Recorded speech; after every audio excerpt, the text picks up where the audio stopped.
He was just himself. He was able to relate to the kids on their level, which is one of the most important aspects of a talk like this.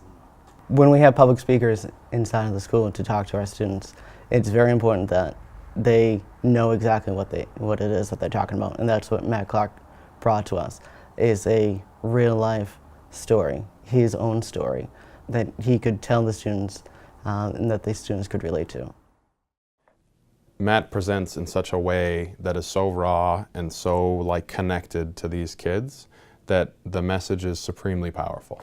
And it resonates with these kids more so than I've ever seen or heard. And that's the feedback that I get from a lot of the faculty who are hearing it directly from kids. And I also get it a lot from the kids too that, I happen to bump into or whatnot, and they want to talk to me about the mock car crash. And they're kind of said, my God, Matt being up there was unbelievable. What he said, I'm not going to forget that. I'm not going to be in this position. And so that part was pretty impressive. I think they liked the fact that I knew Matt as a student, and back in 2007 when this happened, Matt wasn't there for the aftermath in school. We were worried that he was going to die as well, to tell you the truth. So the school was a mess. The kids were a mess, and the teachers were a mess, and they had lost a student that they cared deeply about. And these two kids were not under the radar kids. They were very much on our scene, very well connected with teachers and kids at the high school, both Matt and Paul. And to lose either one of them, never mind both, I don't know that the community would have regrouped, and I don't think it still has. I think when it comes up in Arlington, it's still very real. It feels very real and raw for the people there. And then when they hear him speak, he's very honest, and he's so raw, and he's real to them. And I think so many of our kids see themselves in him.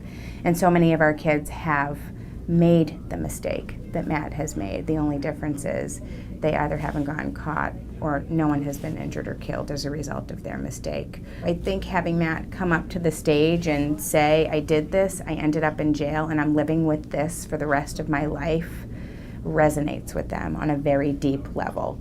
The kids that come up to me afterward and say, oh my gosh, thank you for bringing him here. Can you thank him for sharing his story?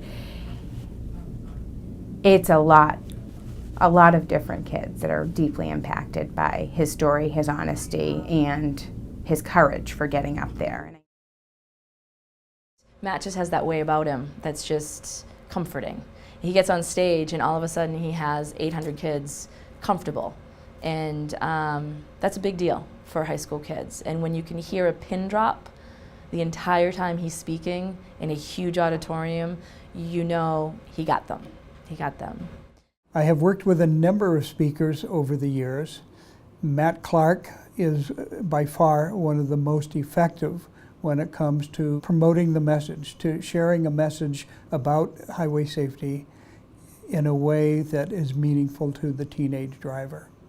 And his acceptance of the fact that he was responsible for that crash is the most important piece, because many speakers will share their story and not take full ownership for the reality of what happened and for the fact that it happened because of them and because of an unwise, unsafe choice.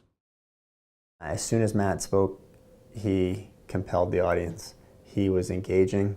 It was for the entire time, for 30 to 40 minutes while he was speaking, students were engaged, they were focused, they cared, and then at the end, they went up to give hugs, to ask questions, to just learn more.